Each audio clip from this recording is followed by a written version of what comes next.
Sir मैं ये कह रहा था, ये जो शा है, मतलब इन तीनों में फ़र्क क्या है? और इसको मतलब अगर ईज़िली से बोला जाए तो मतलब किस तरीके से बोला जाएगा?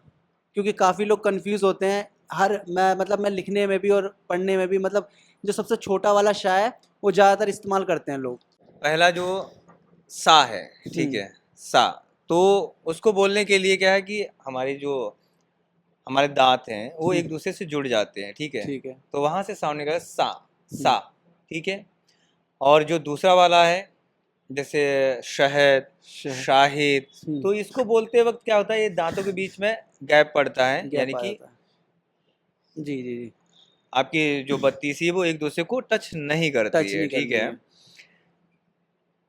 तीसरा वाला जिसको बोलते हैं षटकोण वाला, षटकोण। जो कि हर्ष, वर्ष, हुँ, धनुष, संतोष, हुँ, इसमें लास्ट में यूज होता है, हुँ, ठीक है। इसको षटकोण वाला सा भी बोलते हैं। ठीक है। तो इसके लिए उसमें क्या होता है कि जो हमारी जुबान है हाँ, वो ऊपर जाके तालू में जाती तालों है, में जाते हैं ठीक ऊपर, है। हाँ, और दांतों के बीच में गैप रहता है। गैप रहता है। शा, श, शा। श, हम्म। तो पहला है सा, शा और शा। श। क्लियर? हाँ सर। सर, झा को कैसे पढ़ेंगे? मतलब वो जो आप बता रहे थे एडिक्शन वाला का, उस तरह में झा को कैसे पढ़ेंगे? देखो, झा का जो साउंड है वो आधा जा और आधा हा दोनों को मिक्स करके बना है, झा, झा। तो प्रैक्टिस के लिए उसे किसी भी धुन के साथ में प्रैक्टिस कर सकते हैं, जैसे झा झा झा झा झा झा झा झा झा, झा झा झा झा झा झा झा झा झा, या कोई भी गाना चूज कर लो। जैसे कि सारे जहां से अच्छा वो सभी को आता है, ठीक है। तो उसमें झा झा झा झा झा झा झा, झा झा झा झा झा झा झा झा झा, झा झा झा झा झा झा झा। आपको धुन पकड़नी है, इसका मतलब ये नहीं कि आपको बहुत सिंगर बनना है, या बस धुन पकड़ के रखना है और उसके साथ में प्रैक्टिस करना है, ताकि प्रैक्टिस करने में मजा आए। आप सुर में गा रहे हैं कि नहीं गा रहे हैं, इससे कोई फर्क नहीं पड़ता है। Okay, thank you. Thank you sir. मेरा थोड़ा यूनिक क्वेश्चन है सर। जैसे आप बोले थे मतलब वर्ड, मतलब जो हिंदी का वर्ड मतलब क्लियर होने के लिए पढ़ना जरूरी है, हाँ, हिंदी पढ़ना जरूरी है। सर मुझे हिंदी पढ़ना ही नहीं आता तो मैं क्या करूँ? तो क्योंकि इंग्लिश पढ़ लेते हो। हाँ, हाँ बस। अगर पढ़ना नहीं आता, तुम ज़्यादा ज़्यादा तुम्हें 15 से 20 दिन लगेंगे, सीख सकते हो तुम। हाँ, नहीं मतलब सीख रहा हूँ अभी थोड़ा थोड़ा, मतलब वर्ड पहचान लिया है। थोड़ा थोड़ा सीख रहे हो तो थोड़ा थोड़ा आ रहा है, हम्म, ज़्यादा ज़्यादा सीखोगे तो ज़्यादा ज़्यादा आएगा। मैंने क्या मतलब बोला था कि जितना टाइम जहाँ पे हाँ दोगे वैसे ही आएगा।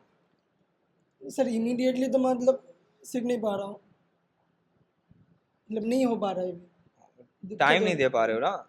है। टाइम दे पा रहा, हाँ, मतलब समझने में थोड़ा दिक्कत हो रहा है।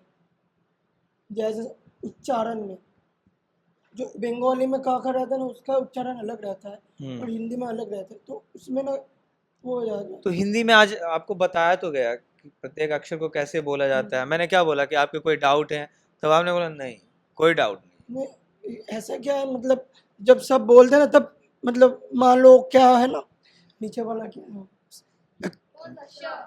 ना ना, क्या? ये त्रा, मुझे याद नहीं रहता त्रा, मतलब वही हो रहा है, मतलब वो नीचे का जो तीन वर्ड है ना, वो उच्चारण भी नहीं होता, याद नहीं रहता। अच्छा अच्छा, तो आप प्रत्येक अक्षर के साथ एक इमेज याद कर लो। त्रा में त्रिशूल है, त्रिशूल याद रहेगा तो त्रा याद रहेगा। तीन देव हैं, त्रा जैसे आएगा त्रिदेव। तो इमेजेस के साथ में भी आप मतलब उसको सीख सकते हो। सर, अगर हमें कोई लैंग्वेज सीखनी है तो मतलब हम कैसे सीख सकते हैं उस लैंग्वेज को? अगर मतलब मुझे अभी तेलुगु सीखनी है तो मतलब मैं उसको कैसे सीख सकती हूँ? तो मैं क्या करूँ उसको सीखने के लिए? हाँ, बहुत अच्छा सवाल है तुम्हारा कि ये एक लैंग्वेज को सीखने के लिए क्या करें। तो सबसे पहले आपको, अगर तेलुगु सीखनी है, तेलुगु फिल्में देखना शुरू कर दो, वो मैं तेलुगु गाने सुनना शुरू कर दो। और इसके अलावा ढेर सारे ऐप भी हैं जहाँ से आप लर्न कर सकते हो, बुक्स हैं। तो एक्चुअली समझ में आता कि वो लिखा हुआ समझ में नहीं आता ना कई नहीं बार। नहीं आता, वो नहीं आता है। वो सुन के बता सकती हूँ कि ये आगे वाला क्या बोल रहा है, थोड़ा बहुत आता है तो अगर आप कुछ बोलेंगे तो मैं बता सकती हूँ कि आप क्या बोल रहे हो, बट ज़्यादा कुछ आप मतलब कुछ लंबा मीनिंग निकलेगा तो वो पहचान नहीं पाती मैं, मुझे पढ़ना नहीं आता, तो मैं मूवी देखती हूँ, फिल्में भी क्या अपना गाने भी सुनती हूँ, तो वो गाने याद हो जाते हैं मुझे जल्दी जल्दी, लेकिन मैं बोलना चाहती हूँ तो वो कैसे आएगा मतलब। बोलने के लिए आपको सुनना ज़रूरी है। आपने बोला कि मुझे हाँ याद हो जाते हैं, अगर हाँ याद है हाँ तो आप बोल भी लोगे। हाँ जो याद होता है वही तो हम बोल पाते हैं। तो अगर आपने ध्यान से सुना है कि इसका मीनिंग क्या है, लिख के बाद अभी क्या है, देखो हम तेलुगु फिल्म देखते हैं, नीचे नीचे लिख के भी ट्रांसलेट होके भी आता है कि इंग्लिश में आता है, हिंदी में भी आ जाएगा, तो किस वर्ड को क्या बोलते हैं पता चल जाता है। ऐसे वड़क्कम, टीया, चाय, चाय नहीं बोलते हैं, टीया। मिनमा उंदे।